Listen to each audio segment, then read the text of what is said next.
You have been responsible, and your company has been responsible for taking people who now are like superstars, but having given them their beginning or pointed them in the direction for which they could travel. And they still, and the cool part about it is they still love you. That can't be said about everybody. So that means you're doing something right. Yes, I get along with everyone in the industry. And I was just going to say very quickly that I am so grateful. And for those of you that don't know about Money and You, the teachings are based on the teachings of Buckminster Fuller and four other masters that were all curated by a master by the name of Marshall Thurber, who's an off the chart genius. So the work, it has been, it talks about us being, each human being is an experiment, right? I mean, we are an experiment. Each one of us, all of you out there, you are an experiment. So whatever your life, whatever you're demonstrating, and this week we have been talking about leadership, it's all about how you are going to show up in the world. And we're creating history every day.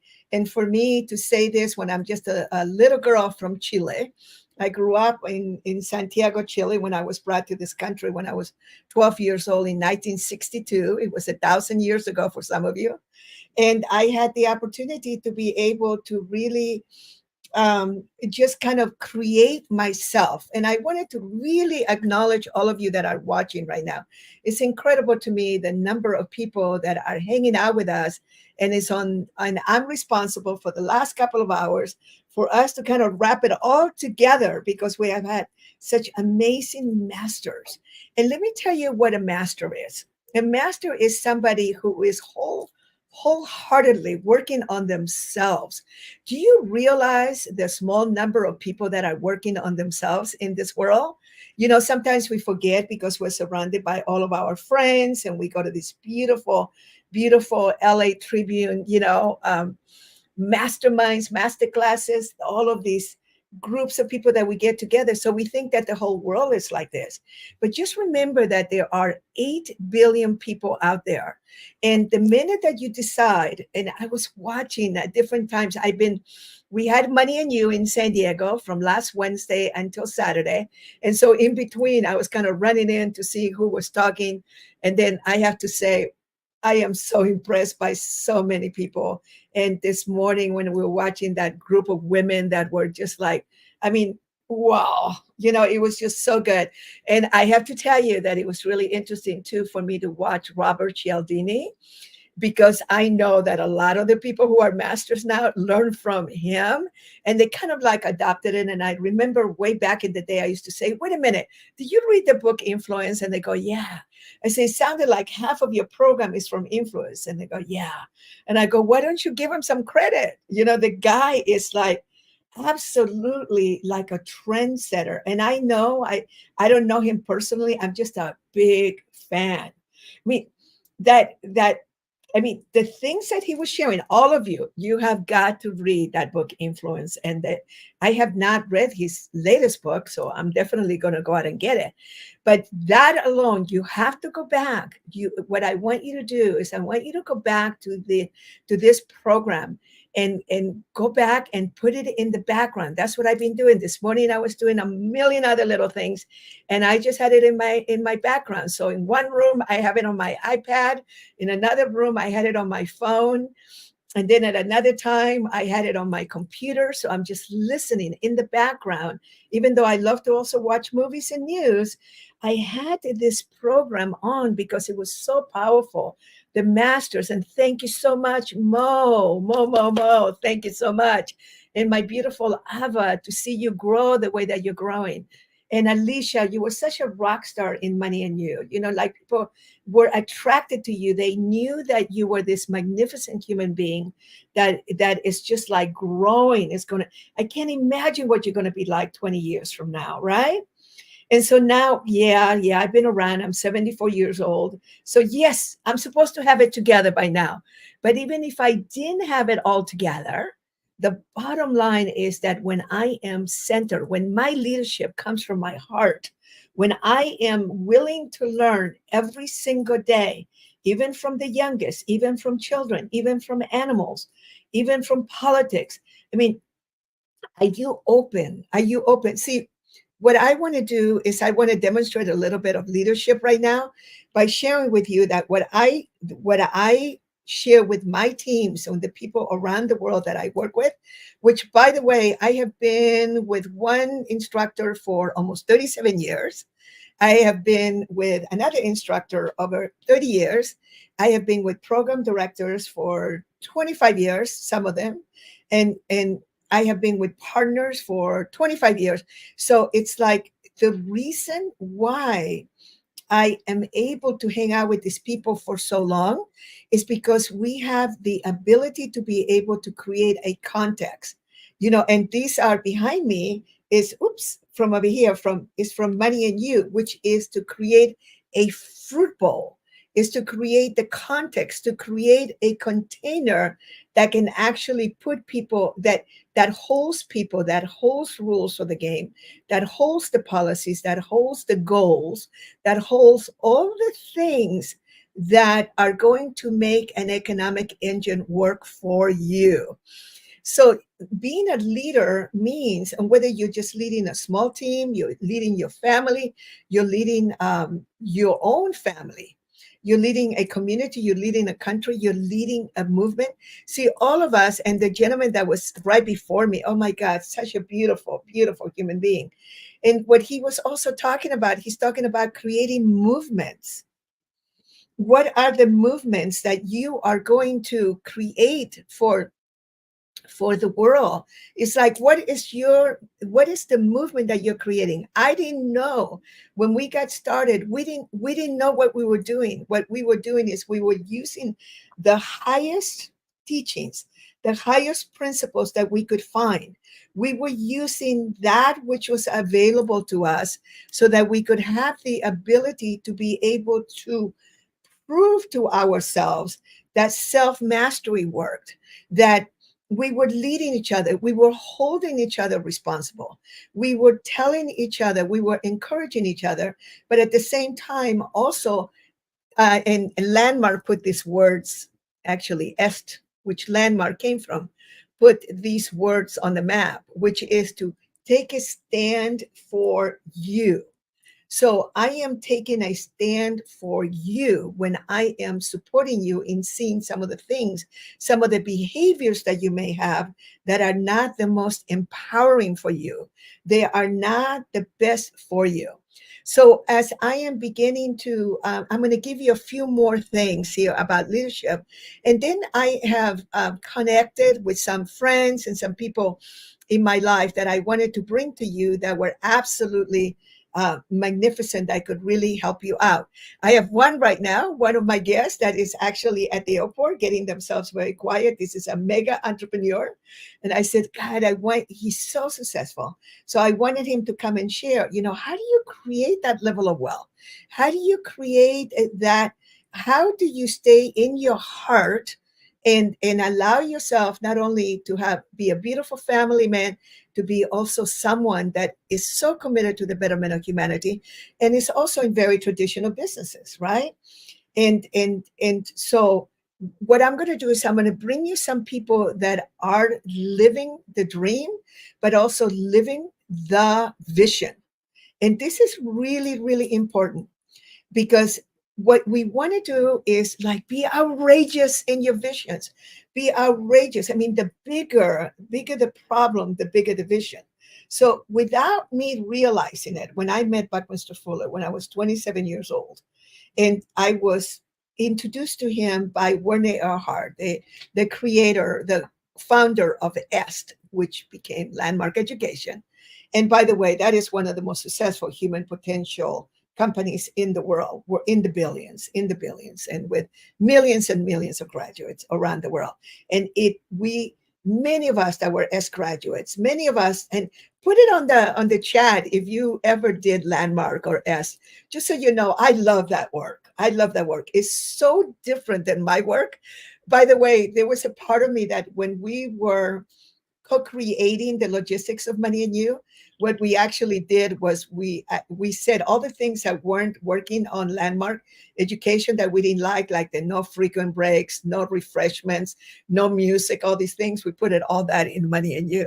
But one of the things that we did when I met Buckminster Fuller, and I want to have a little chat also with Rex here. When I met Buckminster Fuller, it was at a time when I was just beginning to open up, but he talks about this big problem, which is that scarcity was no longer real in the world, that we had enough. In the early 70s, we had not proven that we had enough resources, enough water, enough food, enough everything for the world to work. And we were still not doing it. And we're still not doing it in 2024. That was when the big problem came for me, which I want to solve world hunger. And it was like such a big problem. So within that context that I personally was going to be responsible, along with millions others, to eradicate hunger on planet Earth, the precessional events, the ripple effects became the most magnificent thing that I could ever imagine. So that's why you have to think big. Rex, what say you?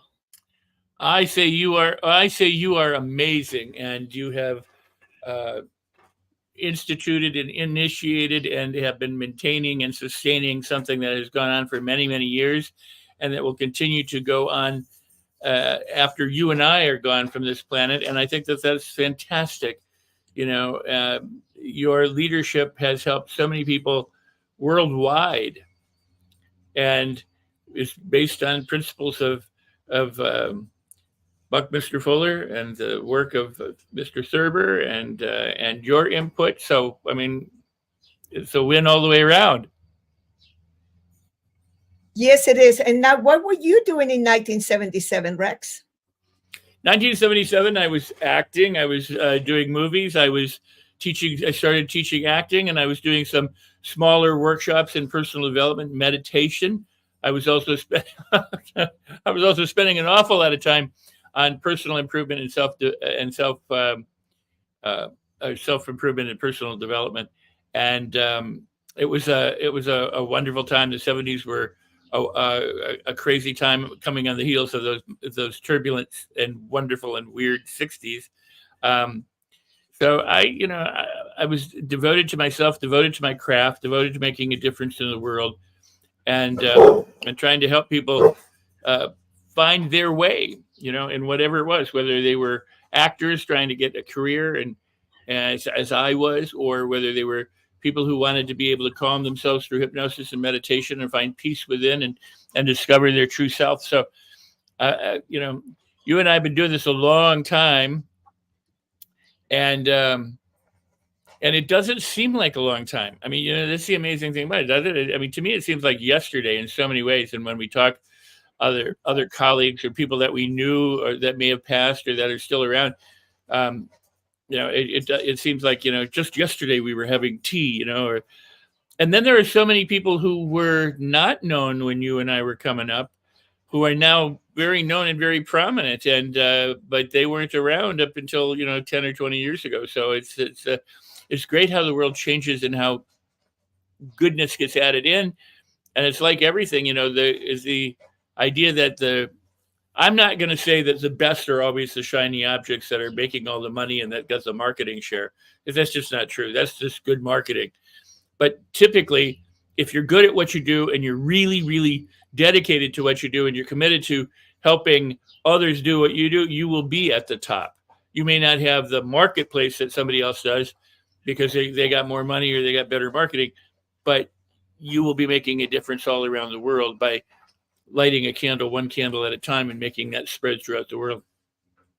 Thank you so much. Thank you so much. I'm going to check in with my guest. Andrew, are you ready? Give me thumbs up. I can see you in the back. All right. So I'm going to bring, and Rex, you may want to hang out for a minute and meet my beautiful friend.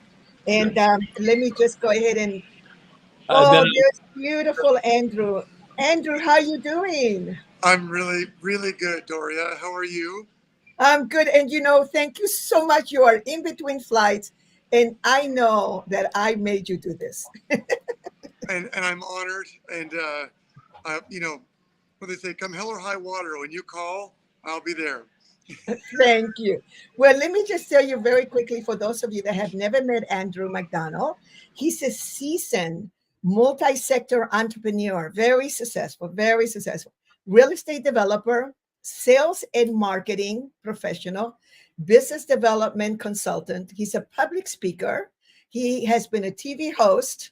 He is a family man and a wellness mentor. And one of the things that I love the most is that he's actually working quite extensively in Hawaii, and he can tell us a little bit about that project. But anything else that we need to know? Because we're just introducing you, Andrew, to this beautiful, the Los Angeles Tribune, you know, I mean, to Mo and Ava and Alicia and the team and Rex. So anything else we need to know about you? Because then we want to get into a little conversation about leadership. What Sure. say you? Well, I can certainly say that I was born an altruist and an idealist with a bleeding heart that's worked very hard in my adult life and career to, put my dreams of helping uplift as many people as possible through the filter of a business. And so it's been a nice ride, many businesses, many different industries, and certainly a long path, both in human development and performance, in wellness, in coaching, and business coaching, as well as just helping people break through professional plateaus in performance.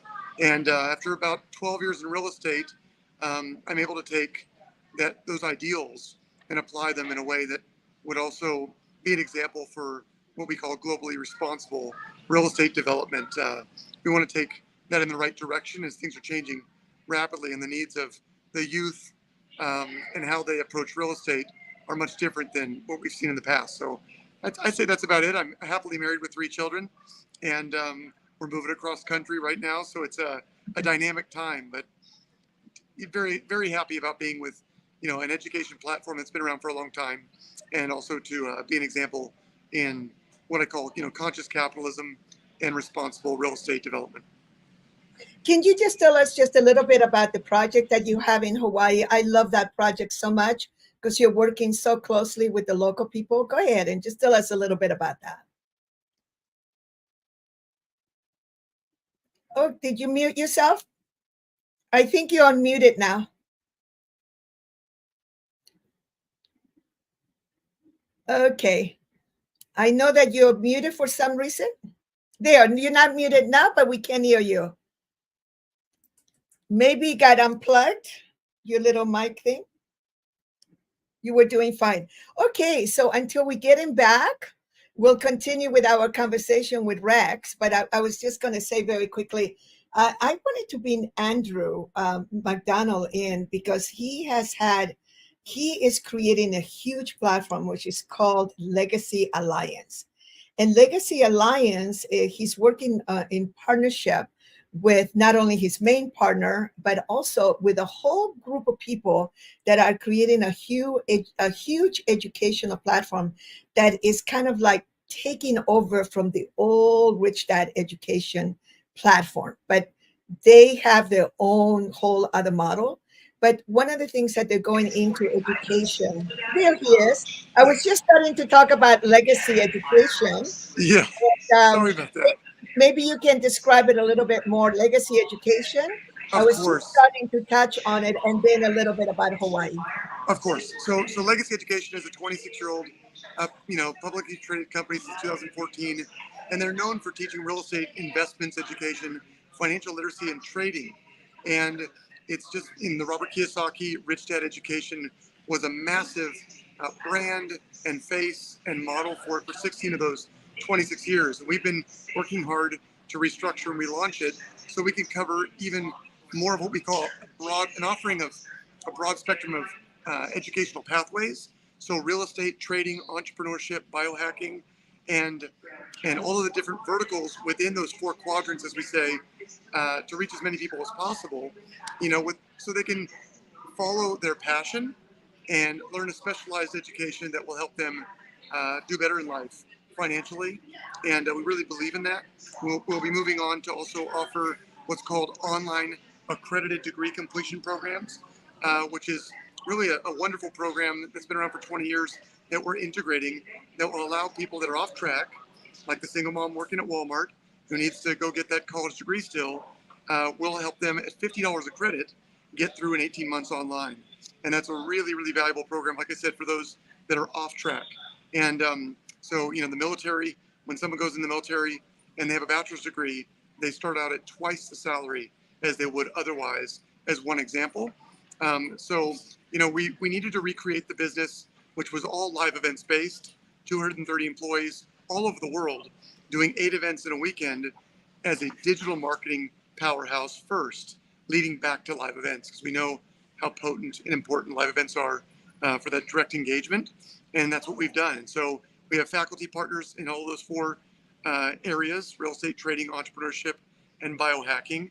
And we are just about to launch back into live events. It's a very, very exciting time because we know we'll be able to help millions of people again, and in an even larger way ultimately than the company already had, which was tremendous over the years. Well, I was just going to say, just to make it very clear, you guys, one of the biggest challenge that a person in America has is to be able to have a bachelor's degree. And like he was sharing, if you go into the militaries with a bachelor degree, your income is twice the amount. And there are so many, the way that our system works right now is that if you don't have a bachelor degree, so many doors close. And so Andrew's partner, Barry Costner, has his family education has been a system has been to get people to get their bachelor degrees in just about a year and a half at a very low cost. And I was in tears when I heard about that, because this is one of the biggest challenges to uplift humanity's financial level, if we want to call it, and deservability. So this is so beautiful. And so there, Legacy Alliance also has, with Jerry and Jessica Conti, they're leading the Legacy Live programs. And in that one, we're going to be part of that, the Money and You program, our accelerated programs. But they're also going to do biohacking. So those of you that are very interested in health, because health is wealth, stay connected to us, because we want to have an opportunity to be able to have this big umbrella for you. And one of the reasons I'm so excited to bring Andrew was to connect them with Mo and the Los Angeles Tribune team, because you guys both have very different but very on purpose platforms. And then, of course, they have real estate education and investment education, which is all the different quadrants that are necessary, again, to uplift all of the, all of the, everyone's. It's education. The 2 things are most important in the world are education and energy. Energy, of course, meaning renewables, gas, oil, all that. But also for those of us who are light workers, also the other kind of energy, which of course Andrew also understands very much.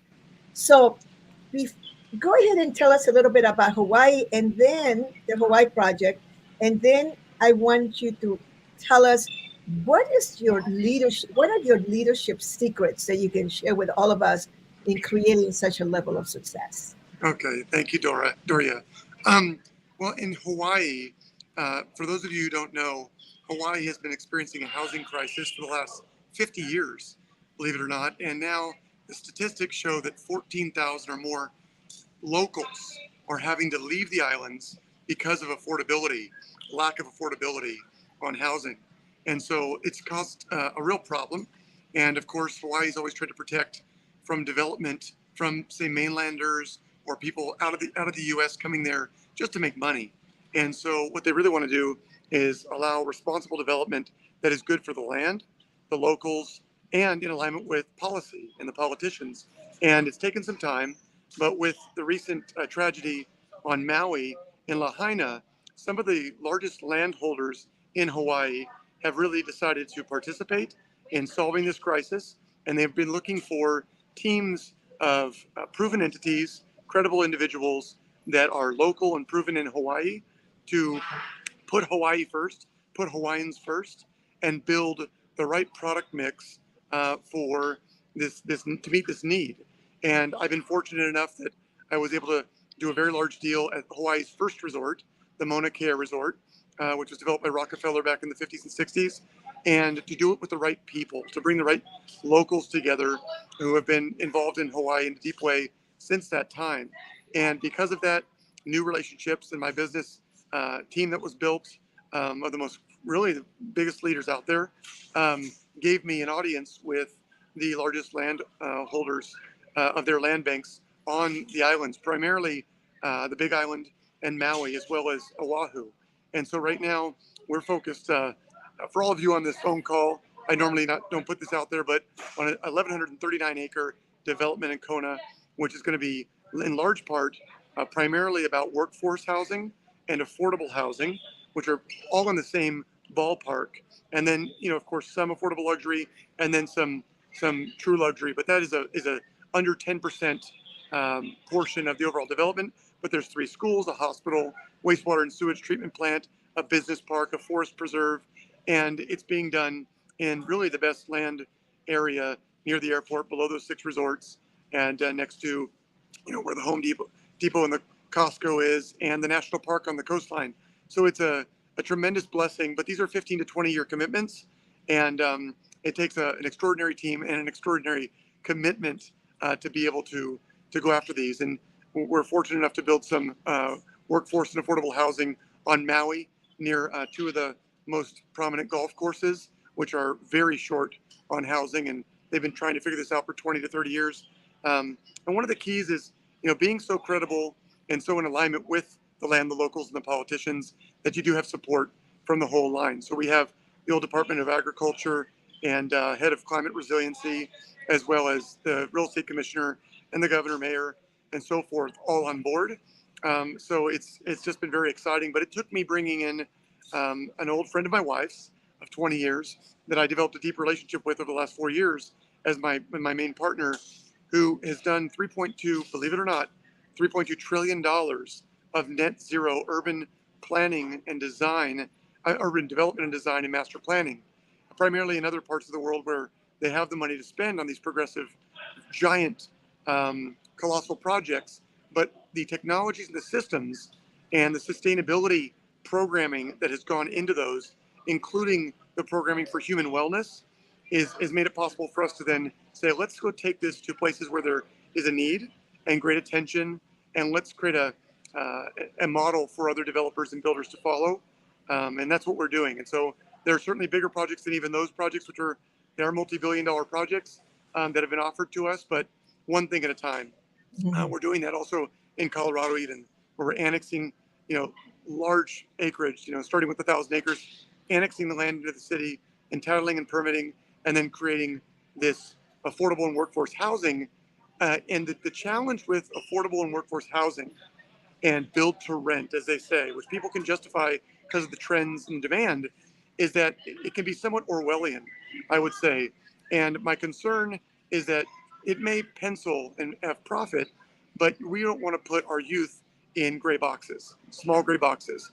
We want to develop, efficient, sustainable design that is optimal for human wellness and community, and that's what we're doing. And so it's really very exciting because it's the opposite of that Orwellian kind of micro unit gray box approach.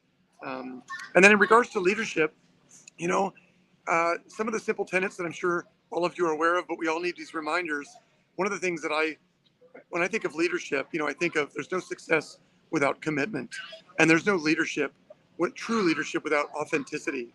And one of the things that, I'm always trying to remind myself of is, I was born, as we all were, with God-given gifts and talents, and that those of us who sleep best at night have surrendered and embraced those gifts that we were given from birth. And of course, nature and nurture comes together to kind of optimize and clarify what those really are and what our calling is. And we're just trying to live in our calling. So when you see someone with leadership capabilities that's in full alignment with their calling and being authentic and their God-given gifts, it's very easy to identify true leadership from those people. And that's why sometimes people who have great leadership qualities, they end up doing great things as a quote unquote great leader, but it was who someone told them they should be, or how they were conditioned based on their environment or teachings and upbringing to be. And sometimes we have to unravel that early programming as a child or as an adult, and through meditation and introspection and prayer and asking the question, who am I? We can really be reminded of who we are. And that's where I think every individual will find their leadership potential realized. So that would be my Wow. fundamentals there. Wow. Now listen, you guys, if you have been here for the last 8 days, he just wrapped it all up, everything. I mean, I swear to God, Andrew, you might as well have been watching every hour because you just wrapped it all up.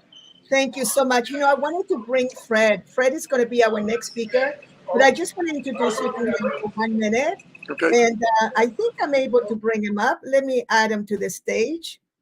Oh, I love it when I'm in charge. Yes, you have the controls. Woo! Hello, everyone. So I wanted you to meet for 1 minute. Andrew literally is on his way to get on a flight to move his whole family to Florida. Another one leaving California for Florida. We won't go into that story. But I was just going to say, Fred is the most interesting human because he's in a similar spectrum like you. So Fred, just tell Andrew a quick overview of what you do. Yeah, thank you. I specialize in alternative investments, investing in real estate, in mortgage notes, which is the debt side of real estate. And really my mission is to teach people about how to invest in assets and build ownership and own assets and improve the value of that. And I love what you're doing with those development projects, because that is something where there's a huge need in the marketplace, and you and your team are stepping up to fill that need. And so, yes, you can make a profit and do well financially, but also you're making an impact and improving the community and the lives of the people that are living there. And so I love that. I love that mission. Thank you, brother. I appreciate it very much. It's just an honor to be with all of you. Thank you. So, Andrew, these are your last words before you go. Anything else you'd like to share with this huge audience? Look, I think I did say it, but I would just say God bless you all, and let's be like Doria. Let's bring the light every day. It's too easy to get caught up in the polarized, emotional, politics. We're walking into an interesting second half of the year, and I think it's incumbent on all of us to be the optimists and the solution providers, and not get caught up in the drama. And if we can all do that as a team, that's what makes the world a better place. And so, like I said, just love and respect to all of you. And DC, you're wonderful. So just thank you for having me. I look forward to talking to you soon. Okay, aloha, Andrew. Let's all say aloha. Aloha. Say aloha on the little. Thank you. You have a safe trip. Oh, let's all take a deep breath. Oh. Fred, and thank you so much. Another Money and You graduate. I know that you were really amazing when you got to our program. So we probably just tweaked your life just a little bit only. Oh, quite a lot. Yes. And we'll talk about that in a minute. But I was just going to say, I am very moved by all these people that the Los Angeles Tribune attracts into sharing their wisdom and their beautiful gifts. So many of these people never have to work a day in their lives. If you knew the level of wealth that they have, the level of success that they have, and yet on their way to catch a plane, they're willing to stop and just share some of the gems. And I know that he's very inspirational because he's helping. Hawaii is, has a special place in my heart. And he is solving one of the biggest problems there is in Hawaii with all the people that have to leave that beautiful home because they can't afford to be there. And he's coming in with the solutions and just so you know, creating an amazing amount of wealth that will be shared with many. So let that be an example for you. Thank you so much. Yeah. Fred, so nice to be talking with you directly. Yeah, great to see you again. Thank you. Yes. Yes, it's wonderful I'm to going to be be here. And so, I couldn't agree with you more, yes, go ahead. Doria, about just the idea that the Los Angeles Tribune brings together this community, so many amazing individuals, and we are the people we associate with, and so we're able to come together and learn from each other, and really create this environment that that makes a positive change. It makes so much impact, and that's wonderful. This is the type of room that I want to be in. I seek that all the time. Wow. Well, I'm going to be a little bit selfish right now. And I just wanted to ask you, how did money and you impact your life? I know you are very successful and you're such a fun participant and you played and you just went full on in the program. Yeah. What would we be able to contribute to your beautiful life? Yeah, thank you. Thank you. I've always been of the mind that in investing in workshops and seminars and programs, it's one of the best things we can do. And when you participate in something, you go all out, play all out, because that's how you're going to benefit the most from the experience, and how you bond with the other people that are there with you, and you build relationships that way. And so that's something that was very impactful for me. So as far as how it impacted me, the lessons, I was really taken by the major focus and emphasis on the idea and power of leverage, right? Mm. As someone that works in the investment space and the financial space, yeah, absolutely. We all know about financial leverage, right? What is that? It's when you borrow money and you put that into an investment, you put that in at risk into a project, with the expectation that your rate of return is going to be so much higher because you're putting in your capital that you have, but you're also using borrowed money as well. That's financial leverage, right? But what about all the other types of leverage, all those other flavors, right? You go to the ice cream store, the ice cream shop, you see all the different flavors. With leverage, there's so much, right? And these are some of the things that people maybe forget about, especially in my industry. Like, what about operational leverage, which is all about increasing your profitability and throughputs through systems, right? Systems was something a lot of time was spent on in Money and You. Also leveraging your relationships, your human capital, utilizing the skills and knowledge of your team to maximize your business, your goals, your productivity, everything you're doing. And guess what? Here's a upgrade to that. I always say, if you invest in your team and build their skills, that's like a second a layer of leverage now, because now your team is growing and evolving, it has more skills, and then that makes an even greater contribution. So yeah, in summary, it was all of the concepts that were shared in lessons learned about leverage. It's such a powerful thing, and I feel that it's something that doesn't get enough attention. Well, I was just going to say, if I make one little correction, they're not concepts. They're actually principles. Principles, yes. Principles, yes. Concept is when something is a bit of a theory, is still being proven and all that. Everything in the Money and You program and our accelerated programs has been proven by someone, and it came from. And I don't know if you know this story, but it came from Money and You comes from a real estate company in San Francisco that saved all those beautiful Victorians back in the 70s. Mm, They were all going to be torn down and destroyed, and instead what happened was that Marshall Thurber and his team, they saw a huge niche and they decided to go ahead and invest in that, and they were using human potential principles, human potential tools, along with traditional business tools.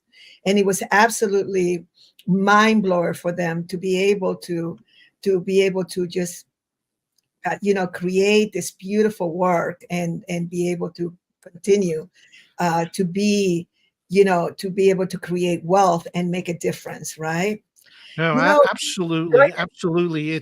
It's again the idea of seeing an opportunity in the marketplace and leveraging your skills, your team, your capabilities, and bringing a solution to the marketplace. And yes, you make money, you make profit, but also there's an impact that's left, right? There's an impact that's made. It benefits the community and creates a lasting impact, just like what we were talking about with Andrew earlier. Same thing. I love that. absolutely. So, I see in the background my friend Freddie, and I want to talk to you a little bit longer, Fred, but then I'm going to bring in Freddie, a second Fred, a Okay. little bit, because I want you to meet him, another rock star Money and You graduate. And he is absolutely, he has won Grammy Award winner. And, we got to bring in a little bit of Hollywood in here, right? Major, beautiful pianist. But before we move over to include Freddie, what are your secret sauce to leadership? You may have shared it before, but this is a new moment in time, and many people will be watching the replay of this. I know that they will be definitely on my Facebook page. So what would you say? Yeah, leadership. Some of the thoughts I have on this that's really important is it all starts with leading yourself, right? Are you a good leader? If you look in the mirror, you're going to see your leader there who's guiding you and making the decisions. And so how do you lead yourself? How do you lead your financial life? Let's talk about financial leadership, right? Because as we know, we are the CEO of our own personal economy. And so it's important to be strategic and purposeful about how we handle our finances, our income, our investments, all of our accounts, right? Asking for help when you need it and working with good experts to help review your progress. As in my work in the investment space, I wanted to share a couple of questions I talk to people, because this is something that comes up all the time, like to assess your stewardship with your capital, with your accounts, right? I always like to ask these questions because I'll tell you, I came from computer engineering background, worked a lot in the tech industry, and we moved jobs around a lot in the tech industry. And so what happens? You move jobs and maybe you left your retirement accounts behind at the last employer.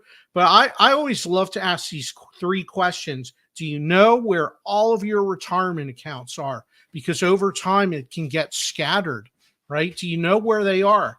Do you have a good records of that? The second question is, do you know what investments or what funds your capital is invested in? Do you actually know that you could list that out and talk about it? And the third question, this is the big one, is do you know anyone personally that works at the company where your money is invested? Would you be able to call them up on the phone and talk to them, right? It's an active aspect. If you look at this and evaluate, maybe you're not happy with how you have things, how your stewardship is of your own personal financial leadership. Maybe it's time to make some changes. And so I wanted to answer your question from the financial perspective, because I feel that sometimes it's not something that people give a lot of thought to, yet it's so important. It's so important to be a good steward and take care of the capital we have, because when we do that, more opportunities will come to us. Thank you, Fred. Thank you so much. Let me bring up Freddie. Are you ready to go? Give me a thumbs up if you are. All right. I want you to meet another Fred. Freddie Ravel. Hello, Wow. Freddie. Good Yay. afternoon. Good afternoon. ¿Cómo estás, mi amor?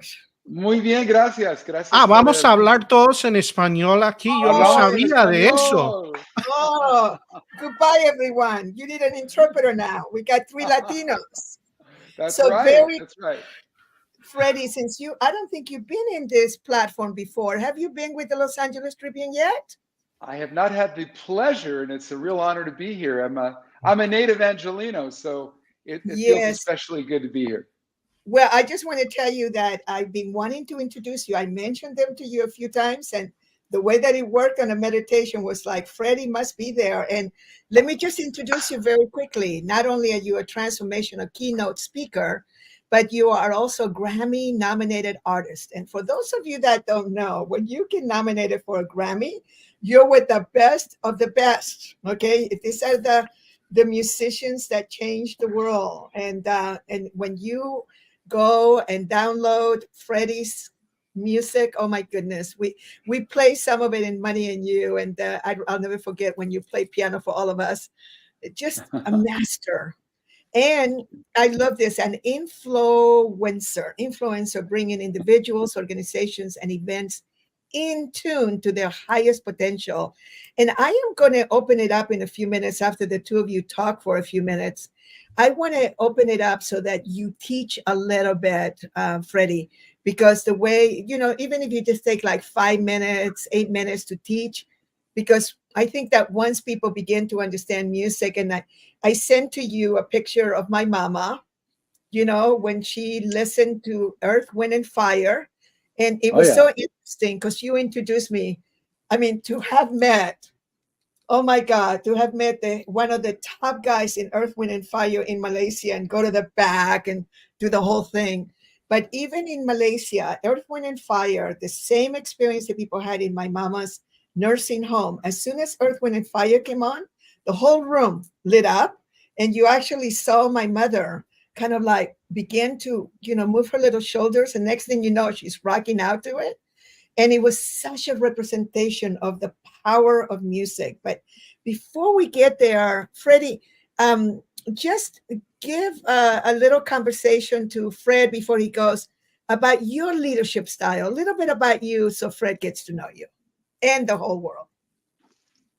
Well, DC, thank you so much for that gracious intro. It's a lot to live up to, but I'm going to do my best. And Fred, it's good to meet a fellow Fred. Everyone, I've always been amazed that music has been sort of this art form that has been parked in the world of entertainment and primarily entertainment. We tend to think of music as something that, it's on Spotify, it's on iTunes, you go to a concert, you use it to escape, you use it to work out. But I'm here to tell you, everybody, that music is actually a multitasking power tool for daily life. And that all of us can actually access it by understanding certain principles about music. And I've been doing this program called Life in Tune for over 20 years now to the Fortune 500 companies and for a lot of the human potential people. And it's amazing to understand that the world's undisputed international language is actually music. It's been around, we've been using the written word and the spoken word for about 5,000 years. That's it. But music, they found a flute in Germany. It's 40,000 years old. They found it in a cave. It's made from a vulture's bone, and it's a flute. And we know that prehistoric man was trying to get a good sound out of a vulture's bone. That's right. So music is something that we have been chasing, that we have been pursuing, that we have been embracing as human beings from the very beginning of time, since we walked the planet. And I'm very excited to have had these programs that show people how melody, harmony, and rhythm, the three fundamentals of music, are connected to leadership, collaboration, and time management. And I call the whole thing Life in Tune. Thank you, honey. Well, Fred, anything you would like to ask of Freddie before we let you go? And thank you for having been my guest. Thank you. Thank you. Yeah, I love that, Freddie. Those three areas of music, absolutely. I love watching live music, the experience, and seeing musicians communicate with each other, both uh, musically as well as non-verbally, the interaction that happens, especially in improvisational styles of music. There is multi layers of communication happening, and it's so powerful. Even if the musicians don't speak the same language, they speak and communicate through the music. And so I love that. I think that it's something that everyone is impacted by, and it conveys a message, it conveys feelings and emotions, and it's so powerful. Thank you, Fred. Yeah, well, I like to tell people, just by virtue of having a heartbeat, right? We all have a drummer beating inside of Keeping us, time. Yep. keeping time, right? Human heartbeat's an average about 74 beats per minute, right? So we're all walking around with a beat, all of us, all the time, right? And there is a synchronization that can happen with human beings that can make us phenomenal. And that's what I'm here to do. And I guess you're about to leave, Fred, but anybody who wants to learn more about this, it's called lifeintune.com. Check out the site and join us. It's a very, we're here to launch a movement. We're here to launch a movement about using music to raise human potential beyond entertainment. Fabulous. We're here to show, and I'll tell you what the tagline of Life in Tune is. Life in Tune, hear what is not heard. Hear what is not heard. In other words, if you develop these skills, you'll be able to have a level of intuition and power that allows you to walk into a space and hear and feel things that most people don't check out. And that's because you develop the spidey sense that musicians have. And that's what I'm very excited to share with everybody. On a longer level, it will connect you to passion and purpose and prosperity. That's a natural result of understanding how to hear what is not heard. And I believe that if you can hear what is not heard, you're able to be very sensitive and be very connected to everything in life, relationships, between your partner, between your boss, between your employees, between you and your audience, which, by the way, I'm speaking like a musician, but really, when I say your audience, I mean your clients, your colleagues, right? And of course, your family. Yeah, it's the way you show up in the world. That's what it Totally. is. Yeah. Thank you. It is. Thank you so much, Fred. And you Thank know you. what? Just hang for a second. JB Owen, are you ready to come up? Give me a thumbs up. Oh, I got to introduce you to all the rock stars that I'm bringing in. Now I got the power to bring them up. Hold on. How do I get to stage? There we go. I love it that I can bring people to stage. Hey, gorgeous. Hello, everyone. Hello. So delighted to be in this amazing, auspicious place on this beautiful time on the planet. Thank you for having me. Yes. And by the way, Freddie has been knighted too. Yes. Yes. For all his contribution. Thank He's you. one of the people that I had knighted. But I was just going to say, JB, I just wanted you to meet Fred for a minute. And then we're going to do is I'm going to have you and Freddie have a little conversation, but both of you can be teaching. This is about leadership, but Fred is such a beautiful human being. And of course, another Money and You graduate. I can't help myself. We love being here. Yeah. Yes. It's great to be here. Nice to meet you. Pleasure And, to meet you also. And let me very quickly, I just wanted to have oh my goodness, we have Jennifer that has also come in. Hold on just a second. Let me just go ahead and bring up, are you ready? Jennifer, I know you're a little early. Is that okay? Here we are. Woo! All right, here we are. And so Jennifer, look who we have. I don't think you've ever met Freddie Ravel, have you? Okay, she's going to unmute herself. Yes, go ahead. I know it's a little tricky. It's at the very bottom. We're not in Zoom. And see where it says mute, unmute? I think I can do it too. Okay, let me see if I can do it. Okay, hold on. Unmute. I can do it. I can do it. All right. Of Can course. unmute because you chose to mute yourself, to mute themselves. Okay, I'm sure you'll be able to figure it out. All right. But JB, it's like I just wanted to introduce you very, very quickly. You're the founder and CEO of Ignite Publishing. You have been featured on Forbes and Forbes Women. You are this very beautiful, successful human being with the most gorgeous heart that's had the opportunity. Okay, Jennifer's unmuted. Great.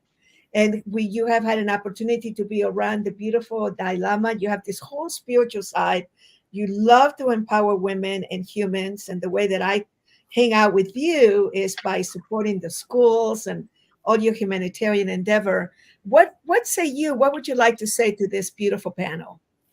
Well, first of all, I want to say thank you so much for allowing me to be here. It always touches my heart when I get to be around you, Doria. So thank you. And thank you for the people that you expose me to. I love learning and listening. Thank you, Freddie, for talking about music. I'm never going to think differently now about my heart being my own inner drum. I love that. There we go. Absolutely. And of course, as I was sitting listening, I was thinking about leadership and what does leadership really mean? And it's really about leading by example. We all have the opportunity to lead by example, to show people what they're capable of, what's possible, what's allowed, what's able, what can be made, what can be inspired, what can be created. And leaders really have the ability to do that and share that with individuals. And I think I love the word ignite because we can, one person can ignite multiple candles, can ignite multiple people and create this real ripple effect around the world and inspire people to help others and step into what I call the triple win. I win, you win, they win, another person wins. Let's do the 4 win, the 5 win. And when everyone wins and everyone is able to come through with integrity and dignity and the ability to be the best version of themselves, that for me is the power of humanity. And that is how leaders should be showing up. And we see that all the time, from little people to big business owners to solopreneurs. Showing and leading from example is really, I feel, the power in igniting humanity. Wow. Wow. Woo. Let's all take a deep breath. Rock star. So now we have our beautiful Jennifer Hoff. Jennifer, I'm so glad that you were able to join us. Jennifer, she's so interesting because she has a whole science background, medical background, and I mean, she'll share about herself, and she's an expert in the science of flow and fulfillment. She's an author, she's a speaker, and if I may say, she's also a seer. She sees and feels, but she actually sees things. And the way that we met was so interesting because, I changed my name from DC to Doria, and she only had heard about DC. She wanted to meet DC, but she was sitting next to a Doria. And then when we realized who I was, and we've been sisters ever since. But I like Jennifer because I want to have a conversation with all of us together about leadership. Yeah. But I also want you each to teach a little because each one of you has the most beautiful gifts. And thank you again to the Los Angeles Tribune, to Mo, and to my beautiful Abba and Alicia and the whole team, and Rex and everyone for having us here. And we're so appreciative. But since we're here, and this is going to be on for decades to come, because this is a huge platform and a lot of people watch it. The last summit they had over 1 million people that watched it. So we want to be able to give, the gifts of your teachings to them. So Jennifer, what say you about yourself, about leadership a little bit, and then we can go into the conversation. Well, like JB, I loved what Freddie shared about that we all have this internal drum. We all have this internal rhythm. It's just so magical. And from that place, it's sort of like we actually give off certain frequencies, and metaphysically and, really aligned with the laws of physics, we have 75 trillion cells. And they're all giving off photon packages of light about who we are and why we're here. And those photon packages of light are received by everyone else's 75 trillion cells. The information about who we are and why we're here, and even the evolutions we've made internally. That's the important piece for me, Doria, that each of us, as we're having the courage to become who we came here to become, as we're answering the question, what's the greatest thing I could do with the skills I already have, to be able to wake up inspired and know that I came here for a reason, going to sleep with a sense of peace in our hearts. If we can answer that question, the way we get to become that person, all of the information that we use to bridge ourselves in our becoming actually comes out of us in the form of photons. So anyone else in the world or anywhere else can actually access the ability to build a bridge for themselves. So the gift of becoming who we really are, and the gift of being the leader that we are, is that we pay it forward by even the photons that we give off that travel around the earth 7 times in a second. So we evolve each other. Our courage to evolve evolves each other. We receive the information of others' evolutions through our own cells. Yeah, I always laugh when people say, you're given 2 ears and 1 mouth. So what does that say about how much you should be listening? And to what I say to that is, yeah, and you were given 75 trillion cells that are also listening to what's going on in humanity. So for me, this is really about answering that question. What is the greatest thing I can do? I just came off a TED Talk that was all about being a movement of one. But we're billions of people who are individual movements of one, and we're all connected by photons and beyond. So it's a very powerful time to be alive. And thanks for having me, Doria. I love you. So very quickly, would you explain to those who have never met you before that this is science? This is not. This is not. Yeah, I'm actually an economist. And then I got really sick. And I started to be able to see that there was more to life than just my 3-dimensional goings on.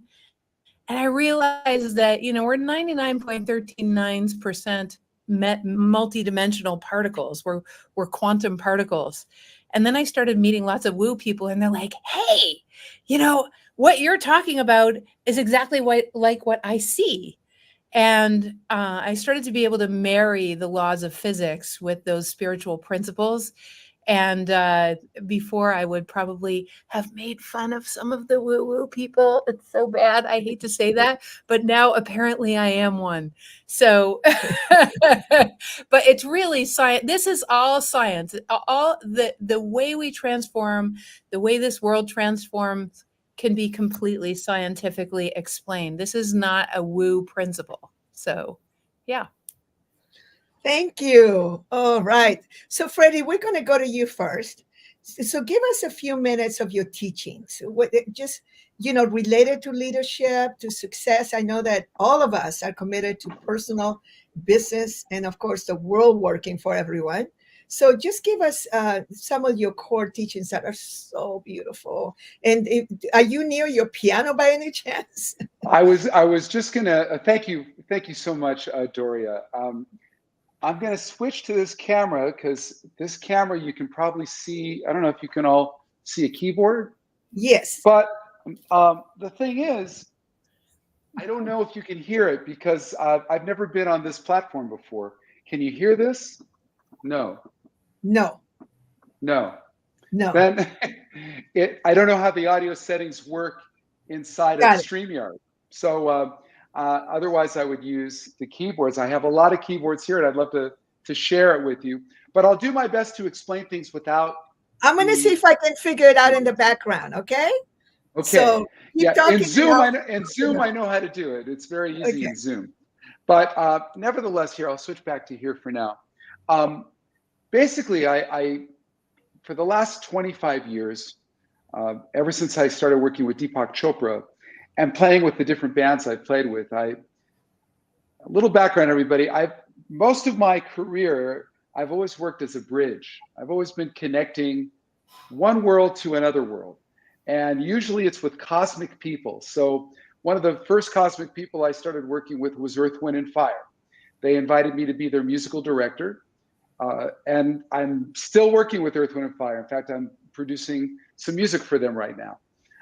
And they're still going strong. They're about to go on the road with Lionel Richie this year. A great band from 1971. And here they are. They're still reinventing themselves and transforming the world. The next cosmic person I worked with was Carlos Santana. And I toured the world playing with him. And then in the midst of all that, I also worked with the great Al Jarreau, and I worked with Madonna and Prince and many, many other people in between. And all of these people, I was taking notes. You know, what is it about these iconic artists that have certain lessons that could be a benefit to people on a day-to-day basis? What is it about the way these people treat their audience, the material they sing or play, that is connective tissue that we know about music that connects to people? And I like to tell people that, I mentioned this earlier, we all have a heartbeat, we all have a drummer inside of us. But here's another way to think about it. If you think about music, there are three basic premises of music. You have a melody, you have harmony, and you have rhythm. And basically any song on the planet, no matter what culture you go to, no matter what style you listen to, there's a melody, a harmony, and rhythm in virtually all music.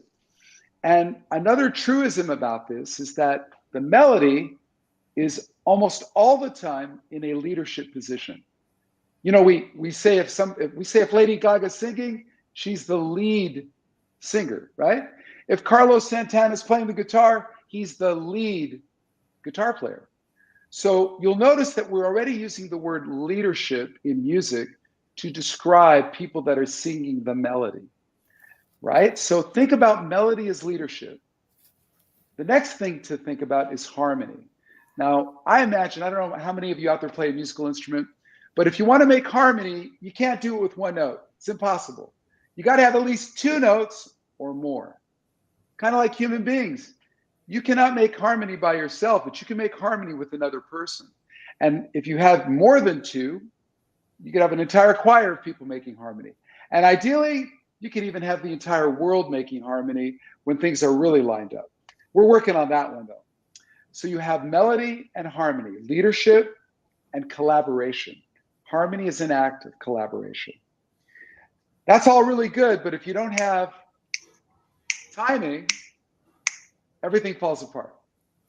You have a great leader, you could have a great team of people working with you, but if people aren't mindful of being in sync with each other, it all falls apart. So you have to put everyone in sync, and that's the rhythm. That's the drummer of life, right? Melody plus harmony plus rhythm will get you to a thing that I call the score. And the score is the results, the proper use of melody, harmony, and rhythm to get you there. And I'll add maybe one. By the way, this is I'm going to call this the 3-minute blaze. I usually take a 1-hour keynote to go through all this. You're on your way to get to a thing called the score. The score is success. The score, by the way, I call success any achievement, big or small. Getting your kid ready for school, making their lunch, that's a score. Getting them out the door safely, that's a score.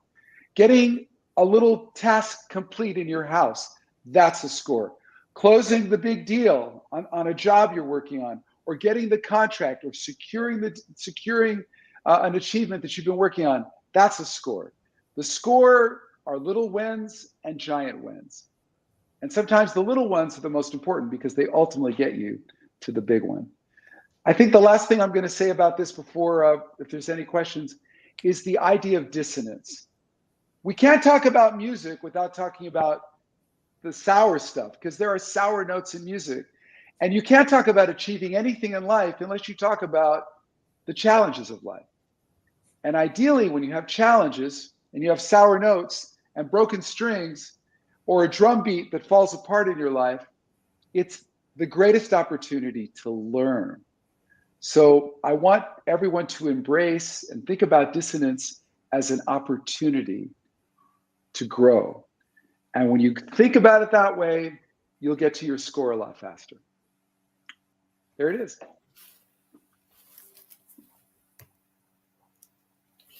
You're muted, Doria. But that was fantastic, Freddie. I loved it. Loved it. Loved I have it. heard Awesome. so many times, and I never ever get tired of hearing that. Oh, Thank thank you. you so much. Everybody, music is the international language of the world. We all have it inside of us. We're all born with it. Every single one of us have it. So to use music as just something for entertainment is so small. Don't get me wrong. I'm really happy that everyone has iTunes and Spotify and Pandora and Amazon or whatever you do, but we're only using a small percentage of it when we live that way. If you think about melody, harmony, and rhythm as a daily thing in your life, life is a lot more joyful. Now you have a bunch of albums. There is one that is so rocking. Which one is the one I like the most? It's one of the orange cover one. I wish I had it in front of me. Which one is that one? That one's called Soul to Soul. SOL as in the sun to soul. Oh, that is so good. Go download it, you guys. Go get Freddie's music. It's so good. All right. Thank you. So, Freddie, can you stay with us a little longer, or do you have to go? I can, and by the way, I know that we have a lot of LA people in this call right now, and I just want to let everyone know because I'm a native of LA, my band is based in LA, and we play very special concerts in Los Angeles. And I just want to extend an invite. Our next one is on June 9th at Vibrato, which is up in Beverly Hills. June 9th is on a Sunday. It's a beautiful place. And then we're going to play in Orange County at Spaghettini on July 8th, which is a Monday.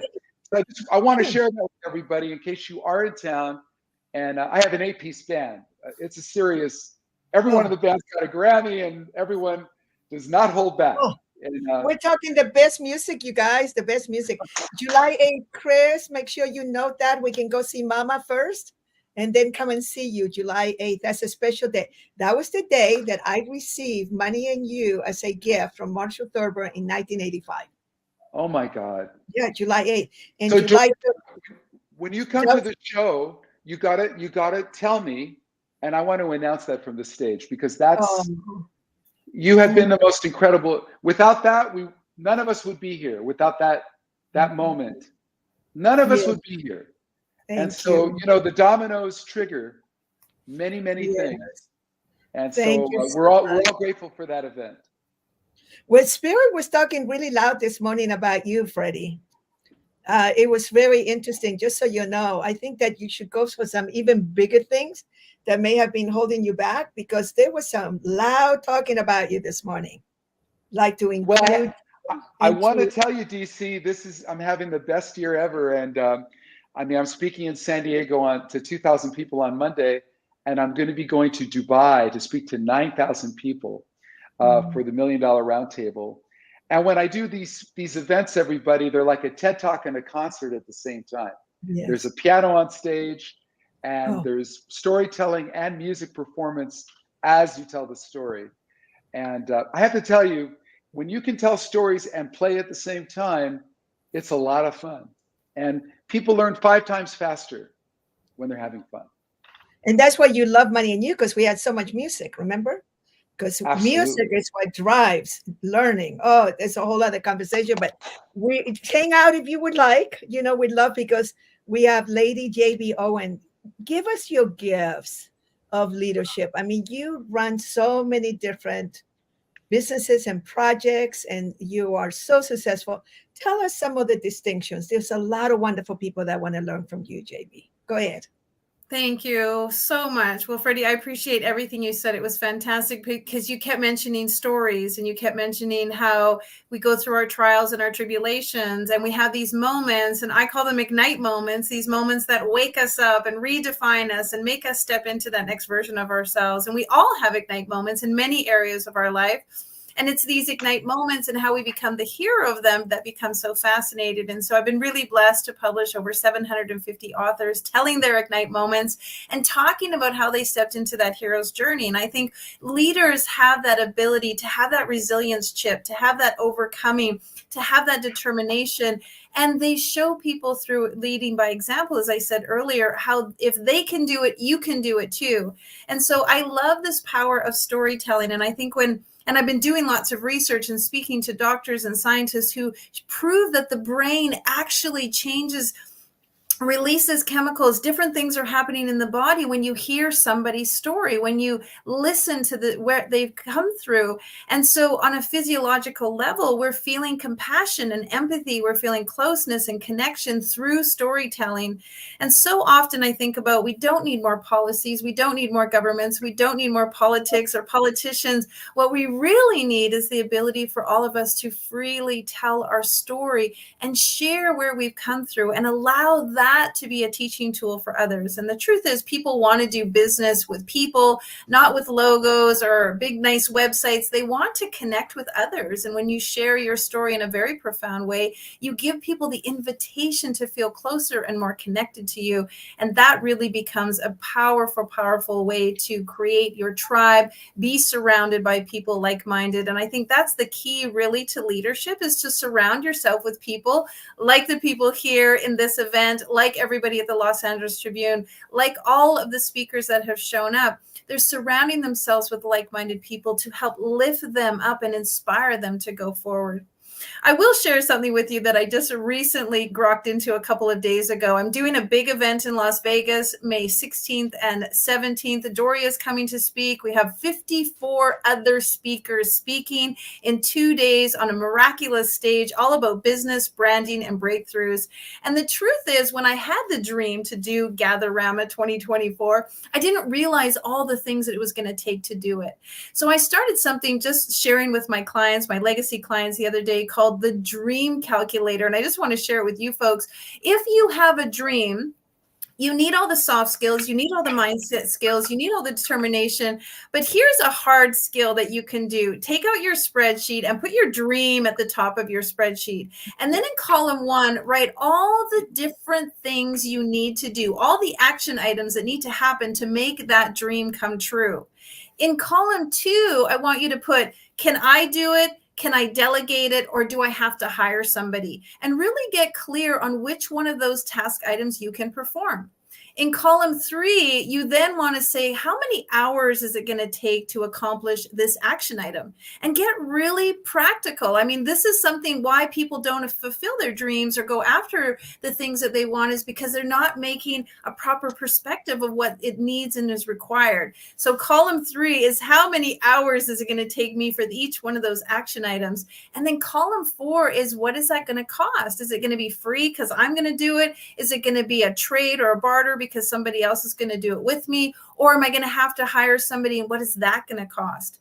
And so suddenly this dream calculator comes about to really help you be clear and focused and able to accomplish your dreams in a very tangible way. Because many of us love to talk about mindset and opportunity and optimism and all of those things, which we all have. But if you really want to accomplish your dream, and you really want to go after something big and yummy that's going to make a difference in so many lives, start putting it down on a spreadsheet. And it may take you a while, but action item 7, I have to do this. I can delegate it. This is how many hours it's going to take. This is how much money it's going to cost. And at the end of your beautiful spreadsheet, you can see how quickly you can create your dream by just mapping it out. And so I've been sharing that with people recently. I thought I would share it with you because people ask me all the time, how do you publish so many books? How do you put on so many events? How do you cycle across Canada or do 50 or 60 or 70 days of cycling? How do you build schools? And I really do it because I break it down and put it into tangible, doable pieces that not I have to do everything, but I really can see the dream unfolding. So thank you. I hope that's helpful. I hope that supports all of you, because every single person here has a dream. And when you have a dream, I say go after it. There's no such thing as no. No just means new option. No just means next opportunity. And the universe and the world is just waiting to see you shine, show up, and be the magnificent you. Wow. Can you hear the applause? Woo, wow. Dream calculator and money in you. For those of us that love spreadsheets, actually, I'm not crazy about them, but now I am. I am. Oh, wow. What a way to use it. Wow. Excel sheet. Woo, I'm going to create one of those. Wow. Okay, Jennifer, how are you going to top that? But I know you can. Oh I mean, yeah. Well, I don't know. I'm just synergizing with it. I love what Freddie shared and what Lady JB did. It's just, it's so in alignment with what I feel to be true in this world right now. And I'm feeling the love and the magic right now. So, so thank you guys both for what you shared. I think, I was going to share something else, but now that I've heard what both of you had to share, I thought it would bring up something that's a bit of a spreadsheet itself. And it's based on the laws of physics because we've been talking about dreams. We've been talking about alignment with who we are and the dream that's actually dreaming us. There's actually a dream that's already dreaming you. And the laws of physics say that before you came in, you were already on a trajectory based on the skill sets that you have, the trajectory you've been on in other lifetimes, your natural propensities. My mother was an identical twin, and the two of them could not be more different. It was very clear that they each had their own propensities and they each had their own natural directions. But for me, what I noticed is when they tried to do what they should do or what they thought they ought to do, or what society was trying to tell them to do, or really following the shoulds, musts, and have tos of the general public, life wouldn't work for them. Neither of them, even though they had separate paths, they started to try to conform, and there was no magic.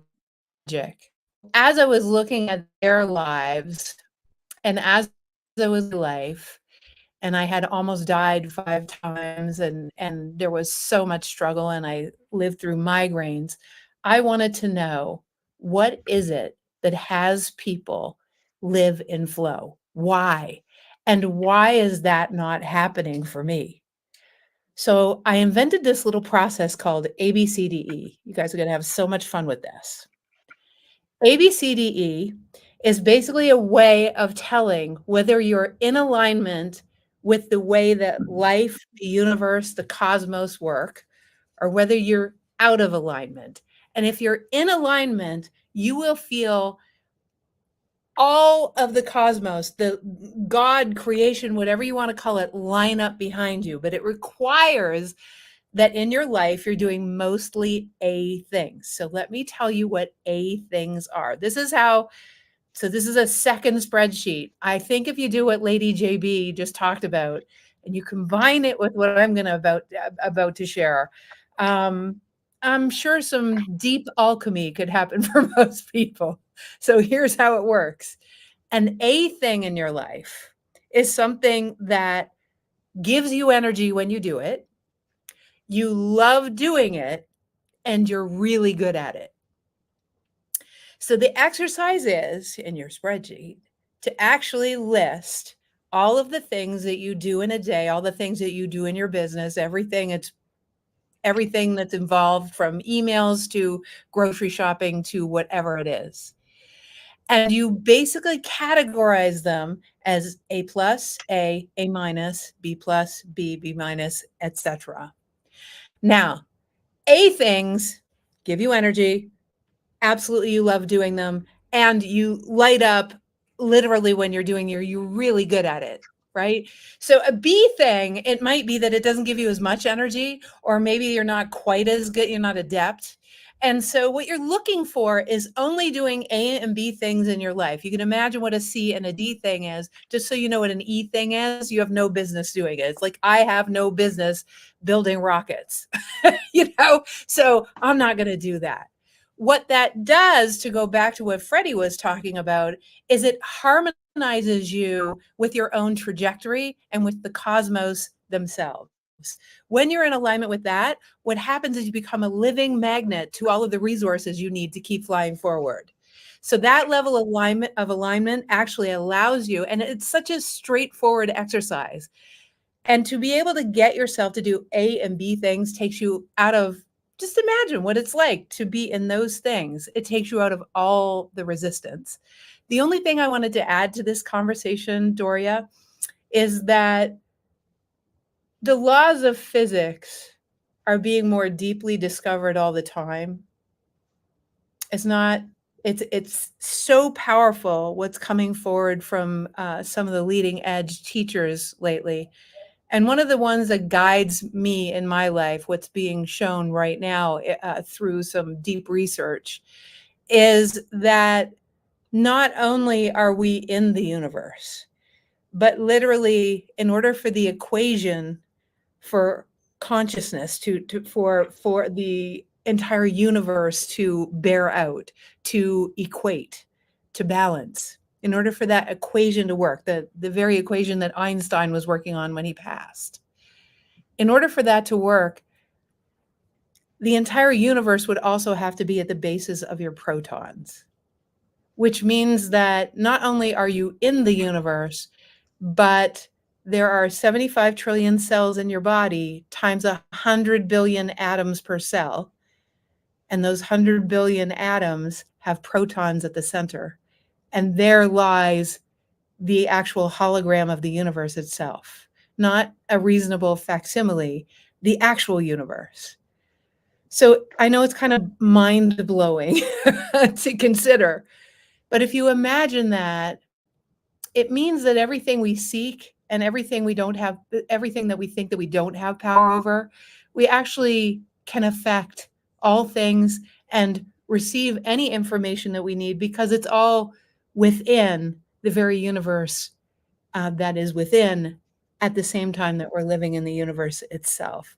So for me, that is a place I go when I forget that I start feeling small. I'm not small. The universe is within, and I'm made up of the very atoms that birthed this entire universe itself. I'm made up of those atoms. And so I have access. My question is not why I don't feel that way. My question is that I wake up with every morning, how can I feel more of the universe within so that I can do what I came here to this planet to do? And I got to tell you, doing your A and B thing is a very good start about being in harmony with life, really being an instrument in the symphony of life. So, yeah, it's good stuff. Wow. Boy, I hang around amazing people. So do we. Wow. Wow. Well, we have a few minutes. We have about 6 minutes before the rest of the gang comes back in, and then we're going to wrap up 8 days for them. This is we are like the cherry on the top, you know? And so I'm just going to go around. Any other jewels, anything else, any other gems? Freddie, anything else you'd like to say? What comes to mind right now, is sort of coming to me, is a quote from Aristotle: where your talents and the needs of the world cross, there lies your vocation. Wow. Yes, indeed. I love that quote, because I think a lot of people, and this is just kind of coming right off of what Jennifer was saying, you want to be in your A game. You want to find what your A is. What's your A plus? What gets you out of bed and makes you feel really good, that you do really well? That's where your talents are. And then you have to intersect that with the needs of the world. And a lot of people miss that part. They do their A game, but they might do it all for money, not necessarily for what it does for their heart. And so the congruency is not there. And I think it's really important that you think about the needs of the world and how you can help the world with your A game. And then, boom, great things will happen. Wow. Yeah, I agree.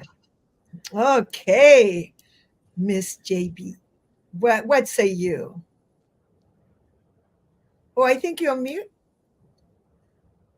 Thank you so much. Thank you so much for letting me speak one more time. As many of you know, I'm on a real quest to ignite humanity. And I've had a lot of people say, well, what does that look like? What does it mean to ignite humanity? How can you measure that? How can you decide? And do you really think you can ignite humanity? And I've wrestled with that question internally, and I really have come to the understanding, and God has blessed me to know, that if each and every one of us just do a little bit, we will move the needle. We'll move the needle just a little bit. And maybe it'll be just a little bit in our lifetime, but over time, the trajectory will make a massive change. And so it becomes so much our responsibility for each and every one of us to do and ignite humanity in our own little way. There's 7 Ignite Humanity principles that I started to collect. And the last one I will share is to give first and give all you can. And I think this is a true money in you principle about giving first, because you cannot receive before you give. You must give to get. The more you give, the more you receive. And give all you can versus crumbs and apprehension and worry and concern. Give all you can. And it doesn't have to be money. It can be time. It can be effort. It can be love, understanding, forgiveness, compassion. Just give first and give all you can. And you will be astounded to the amount that you will receive in return. And when we give first and give all we can, we will change humanity. So thank you for allowing me to speak. I love you so dearly and I appreciate you so much. So that reminds me of the teaching of Buckminster Fuller. Remember the trim tab? Do you remember trim tab? Mm-hmm. Right? Who you want to explain it, JB, or should I? Go ahead. You please. You do it way better than me. I'm still a student. But so in a ship, there's the rudder that moves the ship. But inside there is a thing called the trim tab. It's a little thing compared to the size of a ship. And so Buckminster Fuller, because he was a military guy, he was a Navy guy, and it was so interesting because he really did not like the military or big business or anything. And he was always in awe that the military used more his models than anything else, like they bought more, they created more geodesic domes than anybody else on the planet, and but he would use all these analogies. So basically there is the trim tab is this little piece, and it literally moves the whole ship. This little tiny piece moves the whole ship. So he had a whole conversation that we are the trim tab.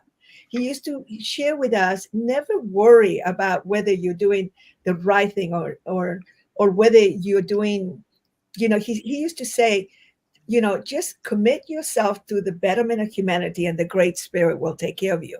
He also used to say that if you it's always small. It's like even a 1%, if you take off from a port, the ship takes off from a port, and you just move it 1% over, it's going to land in a much different direction than just 1%. And so, it's those little things that really add up.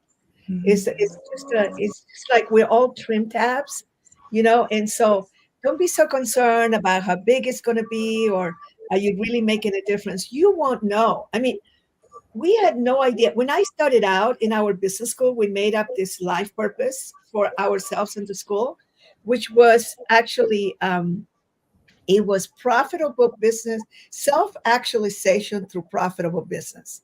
That was our purpose. We just kind of made it up. We spent a couple of days. It was really, really hard work. But we decided to go ahead and create a purpose for the school, and then we decided to adopt it for ourselves.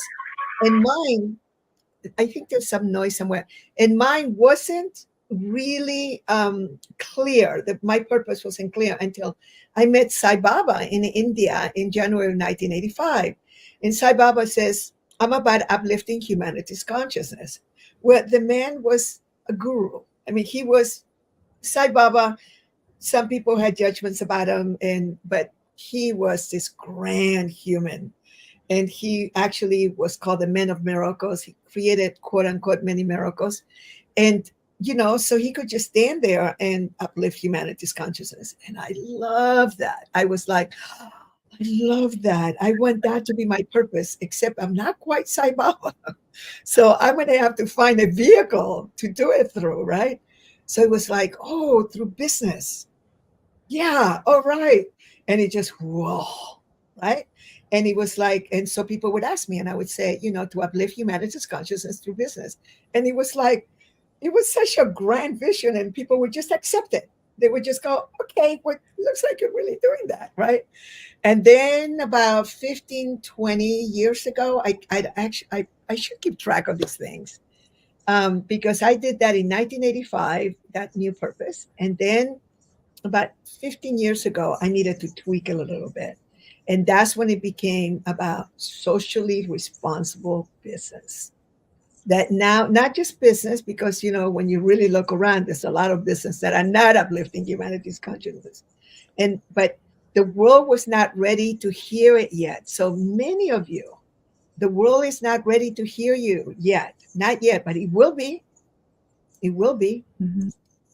And we are creating that new reality. We're creating this new AI program, if you may call it that. So when I began to come out of the closet that it was socially responsible business, it was like everybody kind of like, oh, I understand that. And those that didn't understand wanted the clarification, which it allowed for me to be able to explain it.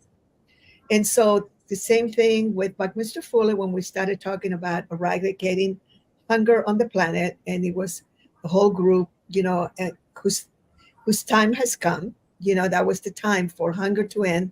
Its time has come, right? And it was such a foreign idea for those of you that were not born yet. In 1977, it was totally accepted. It was just like you breathe air and you drink water.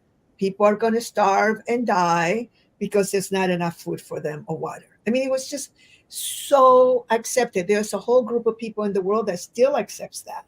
And I have had friends that have said to me, you know, you should be careful with saying that, because if all these people are going to be fed, there won't be enough for us. That is a very old paradigm. Okay. So either come to money and you read the book Abundance, right?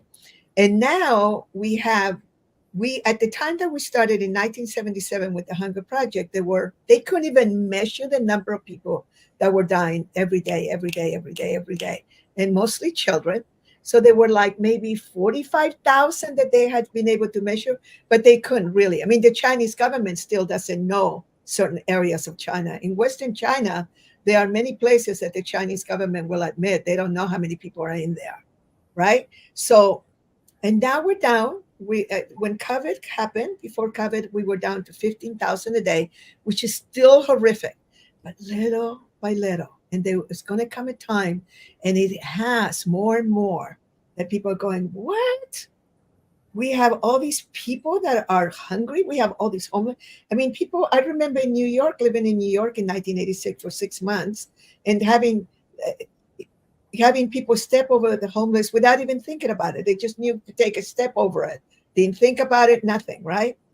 Well, that was before California hit in California. So it's so interesting just to see the solution just kind of occurring. So with that, I want to make sure that we go to our Jennifer, because I want to give her the time to spend her, you know, few minutes in kind of wrapping this up, this conversation, with what last words would you like to say?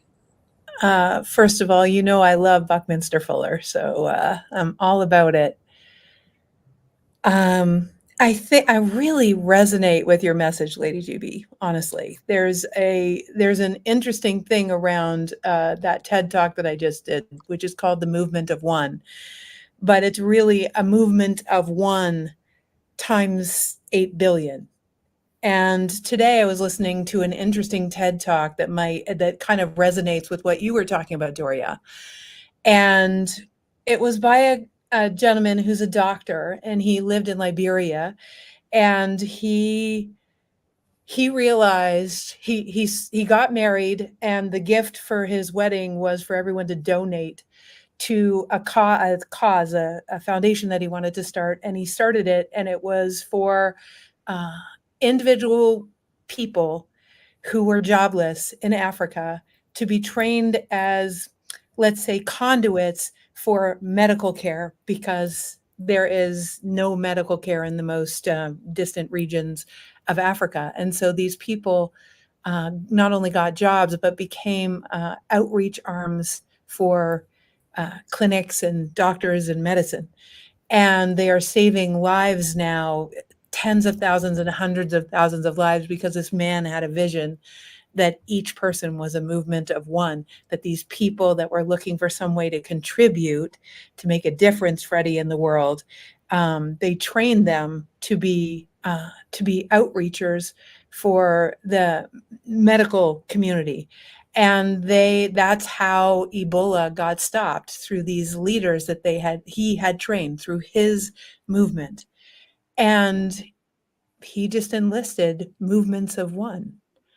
And each of us is a movement of one. And Doria and I and Freddie and Lady JB might seem like very, larger than life human beings. But in all honesty, we started as not larger than life human beings. We all have our story.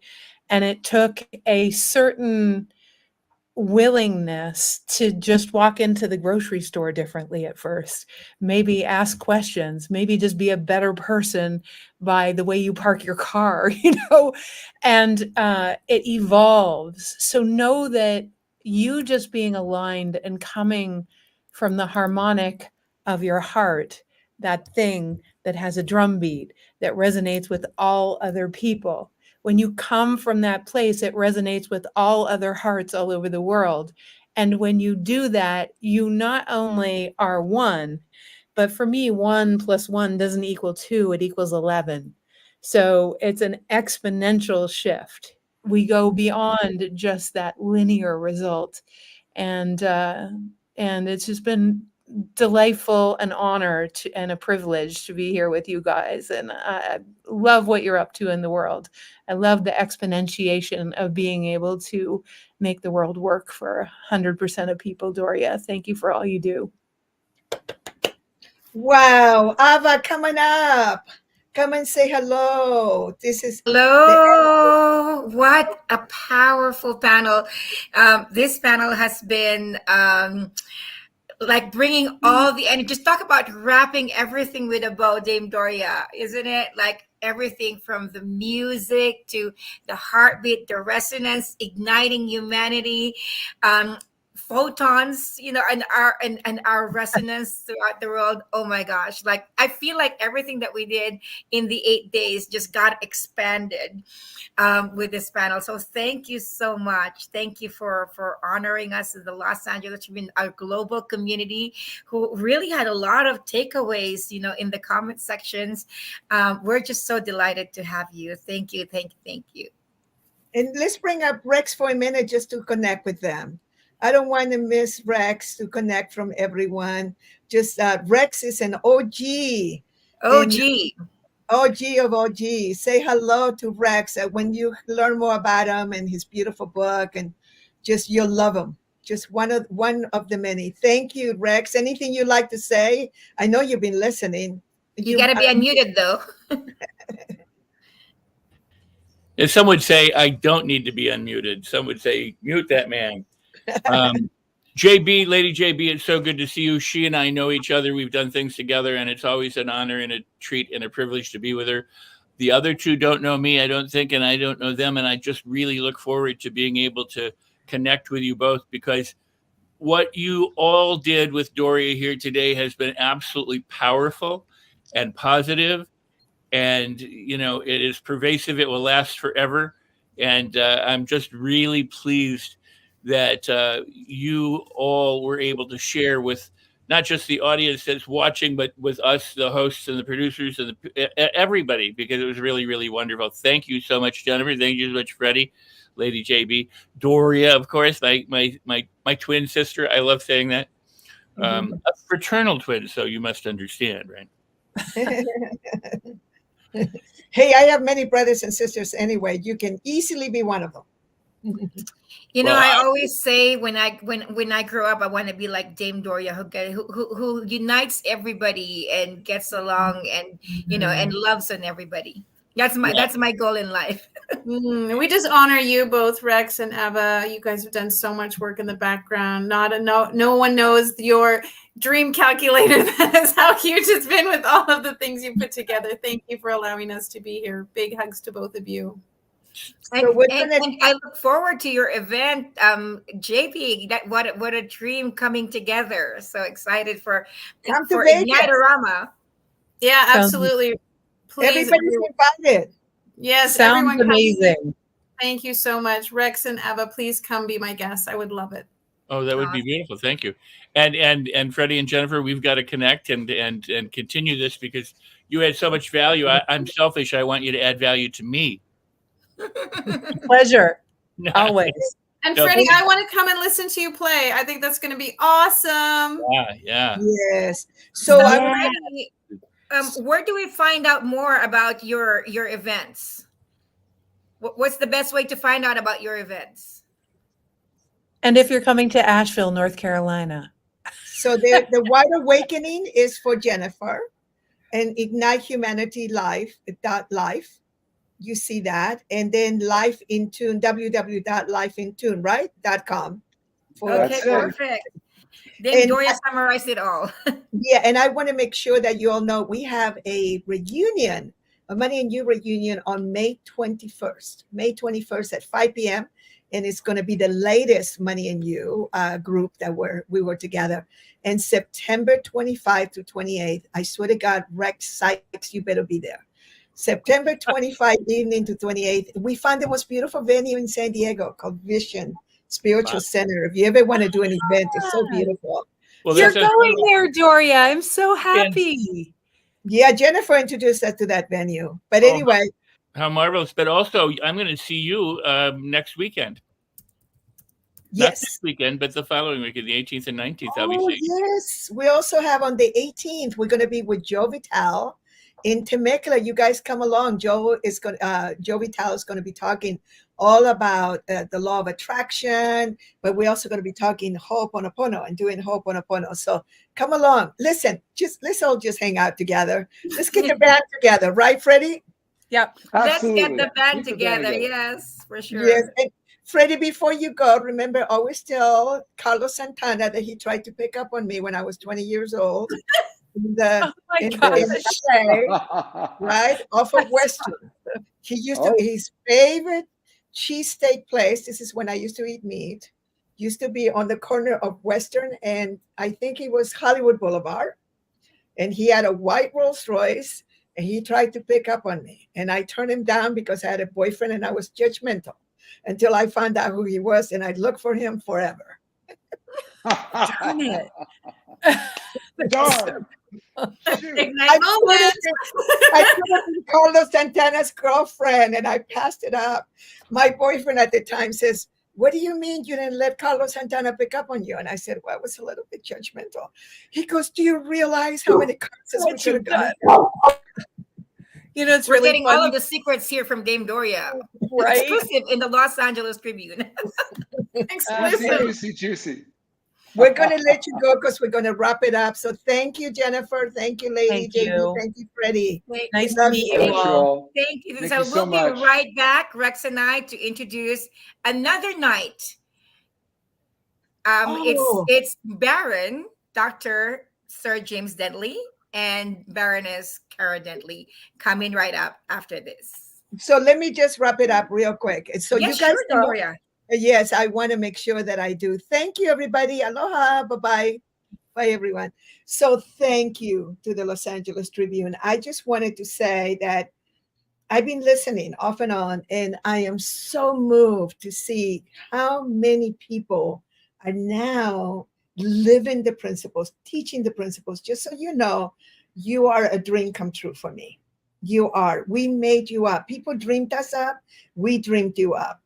And thank you to each and every speaker, to every person that participated. And we have Baron Dentley that, oh my God, he's really the cherry on the top. And I just wanted to just let you know, keep practicing, keep going for it. Just take action, just whatever it is. And listen, we all go through fear. We all have to walk through fire. We all have had to overcome so many things. I mean, the stories that I could tell on how fearful I was about so many things. And I just walked through it. It's just fear. They're just thoughts. Take a deep breath. Of course, be careful. You don't want to do things that could kill you. All right. So we're not talking about that. We're talking about things that are really like in your mind, they're stopping you, and do all the work. Take 3 deep breaths and just kind of like, just really choose clearly that you are going for something so big. So remember, create a big purpose, create a mission, create clear rules of the game, find the team that you need to work with, get very clear on your financial goals. What is your financial independence number? What is it, your net that you need in your pocket for you to survive well with your family, with your friends, so that you can live a beautiful life? And then what can you create more to add value to humanity? And I always like to leave with the question that you can find in my Facebook. How do we make the world work for 100% of humanity through spontaneous cooperation in the shortest possible time without any ecological offense or the disadvantage of anyone? You create a product, a service, or a program like many of the people that taught here. If you create that as part of your economic engine, that is like the wind beneath your wings of your economic engine, you will be wealthy, you will be rich, you will have a beautiful life. Many of us were experiments. We're on our way to retire somewhere on Maui in the next 30, 50 years. So we need you. We need you. All right. Aloha. And thank you to the Los Angeles Tribune. Aloha. Thank you. Thank you, Dame Doria. Thank you so much, Jennifer. So, Dame Doria, I'm going to take the opportunity to just interview you for a little bit. I hope you're not in a hurry. But what comes to mind was how one of your principles changed my perspective. And when our perspective changes, it changes the direction in our trajectory, and it changes our life. And what that principle was your definition of wealth. So would you share us, Dame Doria, your definition of wealth? Wealth. My new definition of wealth is to have access to cash, access to resources, access to support, access to investment, access to information, access to tools that will help you with self-mastery. So access. And there are many definitions of true wealth, and our beautiful Ken Honda, who we definitely want to have here next time. Ken Honda has written a book. His latest book is called True Wealth. Go pick it up, because his book is called Happy Money. And he came and attended Money and You. I mean, this is Japan's one of the greatest human beings, and so has changed the lives of so many with his book called Happy Money. And it was really interesting. When I saw that, I thought, how come I didn't think of that name? It's such a simple name, Happy Money.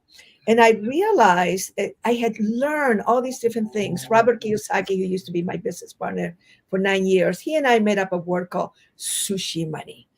Money that we could, that would make us happy. And sushi in those days used to be very expensive. So sushi money meant that you were getting big amounts of money. And I had learned true wealth also from Buckminster Fuller and other masters. And about 15 years ago, I actually don't remember how many years ago, 15, 13, 18 years ago, I was asking myself, what is true wealth? What is true wealth? True wealth is access. So what the Los Angeles Tribune and the whole team brings us together to have access. Do you realize how much wealthier you are? Wealthier than 8 days ago? I mean, all these people that you have access to, that you can meet, you can connect, you can write to them. You can say, hey, I saw you in the Los Angeles Tribune, Leadership Week. And I'm so interested not only in what you're doing, but I want to connect. I don't have that much money right now. I don't have access to that.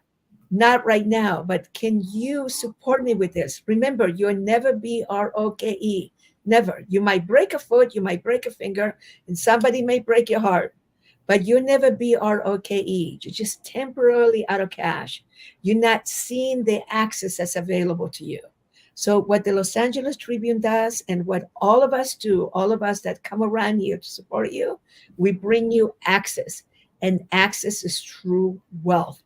So if right now you're just a little bit out of sushi money, of happy money, of, just simple cash, you're just temporarily out of it, you have the ability to be able to create it by accessing it through relationships and through friends. And you can always go to accesstocashbook.com for $10. Link, you go into Amazon, download my book, Access to Cash. It's the most beautiful little book, and that was written in a way that is so easy to understand that you have access through credit cards, but not debt, but access all the different ways, and education and relationships and your own assets. So access is key, access is well. Thank you so much, Dame Doria. That absolutely changed my life, because at that time when I was, when thank you for the scholarship. I'm lifetime grateful to you, for giving both me and my husband the scholarship to attend Money and You. But at that time, I was so worried leaving a financially secure job and stepping into entrepreneurship, because I'm like, why would I give up something so secured and was financially to something that's not secure? But realizing that wealth isn't just finances, wealth is access, wealth is connection, wealth is relationships. That transformed my life and my ability to let go of just the dollars and really look into the possibility, with connections, relationships, and access. So thank you so much, Dame Doria. There's something else that you have in your website. I'm not sure if it's fridayswithdoria.com or in moneyandyou.com, but there's that exercise, the magical exercise that you do. Would you tell us more about that? Okay. So by the way, real quickly though, I didn't gift you that. You won in the clubhouse that we were in. You actually True. won. You won I it. actually did win. Probably in 99th day and 100th day. Yes, that was something that I contributed to all of us that hang out. The happiest life. You got, thank you, Mo, and that whole team that put together the 1%ers only. Weren't we happy in Clubhouse during COVID? Come on. We spent days in there. Straight. We had 100 so days much all fun. straight. Oh, we just were so happy in there. It saved our lives. We were so scared. And it was like we would get together and build each other up. And that's when you first heard my definition of access. That's when I started realizing in America, and this is where Fridays with Doria was created at the beginning of COVID, right? For my worldwide network. And then there was these magical exercises. So if you go to fridayswithdoria.com and you go under resources, you will see magical recovery exercises. Do those. They have to do with deservability. It has to do with what we have learned from our families, from our schools, from our parents, our brothers and sisters, and even the first job that you probably had, the first bosses that you have had. It's like we are like a combination, a compilation of all these beliefs and all these things that we have learned from those around us. And we learned them very young. And so when you begin to let go and release those beliefs and those thoughts that you may have from way back, what begins to occur is that you begin to have more of the freedom to be able to make your own decisions. So do them, build up your deservability, and you will see that you will begin to see the world a little bit differently. Besides, of course, with the work that our beautiful Rex with his Life in His Own on Your Own Terms book, which I love. And so what you want to do is you want to just fill yourself with good information, with good decisions that you make after you clear that in your heart and souls. And come to my Ho'oponopono. I'm going to do a Ho'oponopono this coming Friday. I am absolutely so excited to be able to share with you that prayer. 5 p.m. California. Just go to fridayswithdoria.com and you'll get the link there. Okay, Rex, unmute Rex. Yay. I have lots of fond memories of being with you in different places and online and everywhere else. One of my fondest memories, I came across it the other day, was we were at an event that the LA Tribune was sponsoring, and we were out in the back on the tennis courts, and so I'm using my phone and I'm going through and I'm videotaping stuff, and Doria's sitting down and she holds up my book so that in the middle of all this event, she's holding my book so I can videotape it. And I was like, wow, that is so cool. That's so generous. It's so giving to even have the presence of mind to do that. And I didn't give you the book. You had brought the book with you. I mean, that's how truly amazing it was. So, you're just a very giving, kind, and a wonderful person. You're supportive. You help people. You uplift and edify everybody. That has been, so much of who you are, so much of all of this time, all of these 45 years and beyond. So thank you. Keeps Thank me you, young. James. And I remember when she won. Yeah, she won. Remember that. Yeah. It was your good luck, Ava. In Asia, we call that good luck. Well, it was also double a good luck because my husband won 99th day, which also came with money and you. And then I won the 100th day.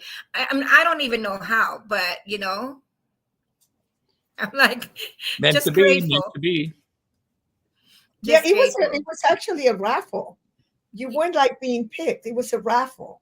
I felt like I was picked. You were. So I won. My husband always says, "What did I won?" Yes. From the It one was kind of a percenters. joke. So thank you so much. Well, friends, we are having a lot of fun. I'm seeing the comments. We've got Parisa Rose with when you won as well. Full circle. Thank you so much to all of our audience. We will be right back, I promise, because we have upcoming. Dame Doria, would you like to give a little bit of introduction of Baron James Dentley? Oh, I will. I will hang out. Well, that gets to be now because when we come back, they will he's be on going to be camera. on. Oh, okay. So, well, I was going to say that talk about leadership and talk about a beautiful human being. Baron Dentley. He has a beautiful heart of gold, but he's also a very savvy businessman, philanthropist, humanitarian, but also very intelligent. So the one thing that I love that he is a representation of is actually creating an economic engine that allows you to be able to be wealthy, to never worry about money again, and be able to do that which is going to serve humanity the most. And I think that's why he has been honored with many titles, and the fact that he allows himself to just give so many beautiful teachings and so many different platforms. You have to understand something about a lot of us OGs that have been around. We don't have to be doing any of this. We don't.